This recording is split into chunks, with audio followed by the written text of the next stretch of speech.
Item ಯಾವುದೇ ಇರಲಿ try ಮಾಡಿ ಆಚಿ ಚಿಕನ್ ಮಸಾಲಾ. ಕಾಮಗಾರಿ ಕಾರಣ ಆಯ್ತಾ ಹಾಗಾದ್ರೆ? ಸಿಸಿಟಿವಿಯಲ್ಲಿ ಭೂ ಕುಸಿತದ ಭೀಕರ ದೃಶ್ಯ ಸರಿಯಾಗಿದೆ. ಕೆಸರಿನ ಸಮೇತ 20 ಅಡಿ ದೂರಕ್ಕೆ ಬಂದ ಟ್ಯಾಂಕರ್, ಲಾರಿ, ಜೀಪ್ ಸಮೇತ ಕೊಚ್ಚಿ ಹೋಗಿದ್ದಾರೆ ಜನ. ಬಿಟ್ಟು ಬಿಡದೆ ಸುರಿತಾ ಇದೆ ಮಳೆ. ದಿಢೀರ್ ಕೊಚ್ಚಿ ಬಂದ ಕೆಸರಿನ ಪ್ರವಾಹ, ಕೆಸರಿನ ಅಲೆ ರಭಸಕ್ಕೆ ಕೊಚ್ಚಿ ಬಂದಿದೆ ಟ್ಯಾಂಕರ್. ನೀವೇ ಊಟ ಮಾಡಿಕೊಳ್ಳಿ ಯಾವ ರೀತಿಯಾಗಿರ್ಬೋದು ಅಲ್ಲಿನ ದೃಶ್ಯ ಅಂತ. ಎಲ್ಲೋ ಸಹ ಸಿಸಿಟಿವಿಯಲ್ಲಿ ರೆಕಾರ್ಡ್ ಆಗಿದೆ. ಗಾಯಗೊಂಡಿದ್ದಾರೆ, ಅವರಿಗೆ ಆಸ್ಪತ್ರೆಯಲ್ಲಿ ಚಿಕಿತ್ಸೆಯನ್ನು ಕೊಡಿಸಲಾಗ್ತಾ ಇದೆ. ನೀವು ನೋಡ್ತಾ ಇದ್ದೀರಾ ದೃಶ್ಯಾವಳಿಗಳಲ್ಲಿ, ಸಿಸಿಟಿವಿಯ ದೃಶ್ಯಾವಳಿಗಳದು. ಒಂದೇ ಸಮನೆ ಮಳೆ ಬರ್ತಾನೆ ಇದೆ, ಗುಡ್ಡ ಕುಸಿತಾ ಇದೆ, ಕೆಸರು ಎರ್ಚ್ಕೊಂಡು ಬರ್ತಾ ಇದೆ. ಜನ ನೋಡ್ತಾ ಇದ್ದಾರೆ, ಅಲ್ಲಿ ಕೆಲಸವನ್ನು ಮಾಡ್ತಾ ಇದ್ರು. 18 ಜನ ಜಲಸಮಾಧಿ ಆಗಿಬಿಟ್ಟಿದ್ದಾರೆ. ಅದು ಯಾವ ರೀತಿ ರಭಸ ಅಂತ ಹೇಳಿದ್ರೆ ಸುನಾಮಿ ಬಂದಂಗೆ ಬರ್ತಾ ಇದೆ. ನೋಡ್ತಾ ಇರ್ಬೋದು, ಆ ಲಾರಿ ಅಡಿಗಡೆ ಸಿಕ್ಕಾಕೊಳ್ತಾ ಇದ್ರೆ ಎಲ್ಲಿಂದ ಎಲ್ಲಿಗೆ ಬಂದಿದೆ ಲಾರಿ ಅಂತ ಹೇಳಿದ್ರೆ ಇದೊಂದು ರೀತಿಯಾಗಿ ಸಿನಿಮೀಯ ದೃಶ್ಯ ಅಂತೇಳಿ ಅನ್ಸುತ್ತೆ. ಅಲ್ಲಿಂದ ತಳ್ಳಿಕೊಂಡು ಬಂದು ಬಿಟ್ಟಿದೆ ಅಂತ ಹೇಳಿದ್ರೆ ಆ ಕೆಸರಿನ ಫೋರ್ಸು, ಆ ಮಳೆ ಫೋರ್ಸು ಯಾವ ರೀತಿಯಾಗಿರಬಹುದು ಅಂತ ಹೇಳಿ. ಈ ಜನ ಎಲ್ಲಿದ್ರು, ಆ ಲಾರಿ ಎಲ್ಲಿತ್ತು, ಇವರೆಲ್ಲ ಈ ಭಾಗದಲ್ಲಿ ಜೀಪ್ ನಿಂತಿದೆ ಅಲ್ಲಿ ನೋಡ್ಕೊಂಡು ನಿಂತಿದ್ರು. ಒಂದೇ ಸಮನೆ ಕೆಸರಿನ ಸಮೇತವಾಗಿ ಕೊಚ್ಕೊಂಡು ಬಂದುಬಿಟ್ಟಿದೆ ಲಾರಿ. ಆ ಲಾರಿ ಅಡಿನೂ ಸಿಕ್ಕಾಕೊಂಡಿದ್ದಾರೆ, ಆ ಕೆಸರಿನ ಅಡಿನೂ ಸಿಕ್ಕಾಕೊಂಡ್ಬಿಟ್ಟಿದ್ದಾರೆ ಜನ. ಎಲ್ಲೋ ನಡೀತಾ ಇದೆ, ಸ್ವಲ್ಪ ದೂರಕ್ಕಿದೆ ಅದು, ಇಲ್ಲಿ ಏನು ಆಗಲ್ಲ ಅಂಥೇಳಿ ನೋಡ್ಕೊಂಡು ನಿಂತಿದ್ದಾರೆ. ಆದರೆ ಆ ರೀತಿಯಾಗಿ ಬಂದು ಅಪ್ಪಳಿಸುತ್ತೆ ಅಂತೇಳಿ ಊಹೆ ಮಾಡ್ಕೊಳ್ಳೋದು ಸಹ ಸಾಧ್ಯ ಇಲ್ಲ. ಇದು ಹೆಂಗಾಗ್ಬಿಟ್ಟಿದೆ ಅಂತ ಹೇಳಿದ್ರೆ ಯಾವುದೋ ಒಂದು ಸಿನಿಮಾದ ಒಂದು ದೃಶ್ಯಾವಳಿಗಳನ್ನು ನೋಡ್ತಾ ಇದ್ದೀವಿ. ಹಾಗಾದ್ರೆ ಅಲ್ಲೊಂದು ಬಸ್, ಅಲ್ಲಿ ಗಾಡಿನ ಏನೋ ನಿಂತಿದೆ, ಹಿಂದಕ್ಕೊಂದು ಟ್ಯಾಂಕರ್ ನಿಂತಿದೆ, ಜನ ಓಡ್ ಬರ್ತಾ ಇದ್ದಾರೆ, ಓಡೋದಕ್ಕೂ ಸಹ ಆಗ್ತಾ ಇಲ್ಲ.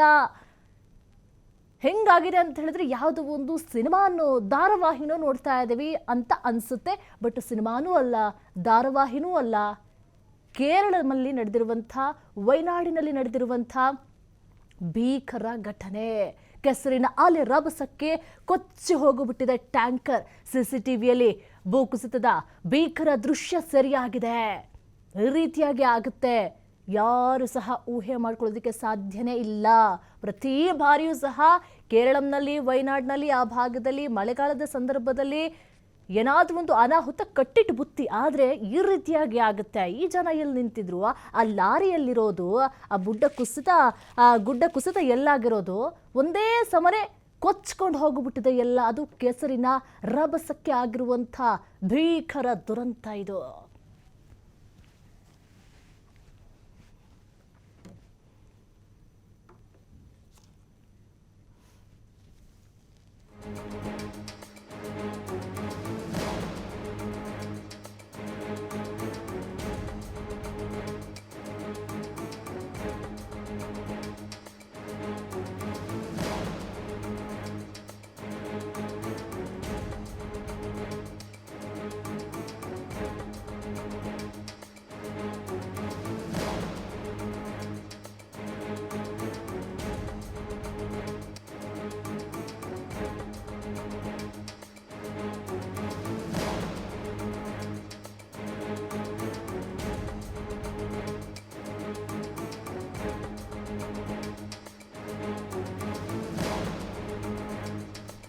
ದೃಶ್ಯಾವಳಿಗಳನ್ನು ಗಮನಿಸ್ತಾ ಇರ್ಬೋದು.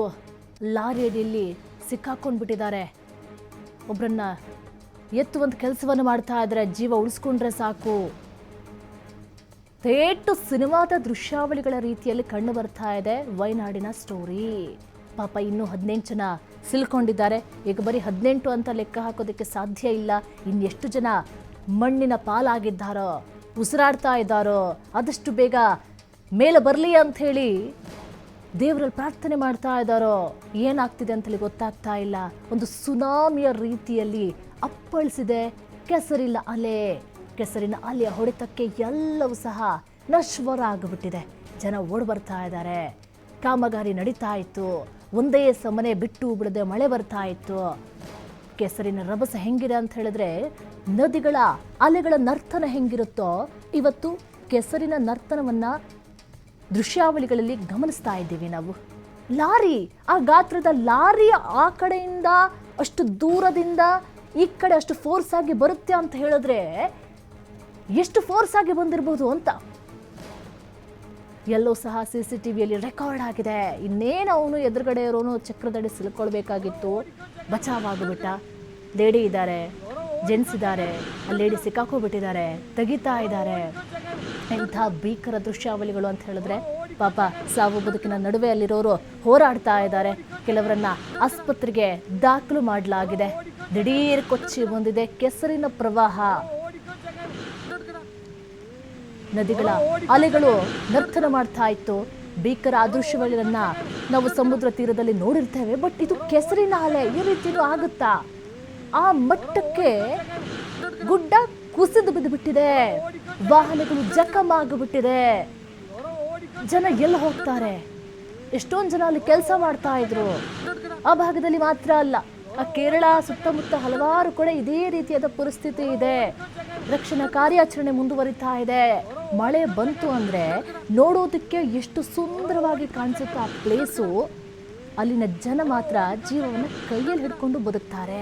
ಅಬ್ಬಾ ಮಳೆನೇ ಬೇಡಪ್ಪ, ಎಷ್ಟು ಬೇಕು ಅಷ್ಟೇ ಮಳೆ ಬಂದ್ರೆ ಸಾಕಪ್ಪ ಅಂತ ಯೋಚನೆ ಮಾಡ್ತಾರೆ. ಪ್ರವಾಸಿಗರಿಗೆ ನೋಡೋದಕ್ಕೊಂದು ಹಬ್ಬದ ಥರ ಇರಬಹುದು ಆ ಪ್ಲೇಸ್. ಬಟ್ ಅಲ್ಲಿನ ಜನಗಳಿಗೆ ಗೊತ್ತಿರುತ್ತೆ ಮಳೆಗಾಲ ಬಂದ್ರೆ ನಮ್ಮ ಪರಿಸ್ಥಿತಿ ನಾಯಿ ನರಕ ಆಗಿರುತ್ತೆ ಅಂತ. ಕೊಚ್ಕೊಂಡು ಹೋಗ್ತಾ ಇದ್ದಾರೆ.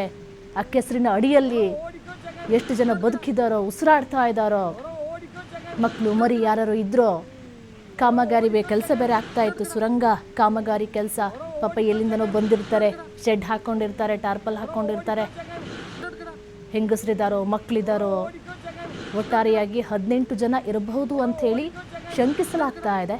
ಕೇವಲ ಕೆಲಸ ಮಾಡೋರು ಮಾತ್ರ ಅಲ್ಲ, ಅಲ್ಲಿ ನೋಡ್ಕೊಂಡು ನಿಂತವರು ಸಹ ಇದ್ರು. ಅವರೆಷ್ಟು ಜನ ಇದ್ದಾರೋ. ಒಂದು ಕಡೆ ಮರಗಳು ಉರುಳಿ ಹೋಗ್ತಾ ಇದೆ. ನೋಡೋದಕ್ಕೂ ಸಹ ಕಷ್ಟವಾಗುವಂಥ ದೃಶ್ಯಾವಳಿಗಳು TV5 ಸ್ಕ್ರೀನ್ ಮೇಲೆ ನೋಡ್ತಾ ಇದ್ದೀರಾ ನೀವು.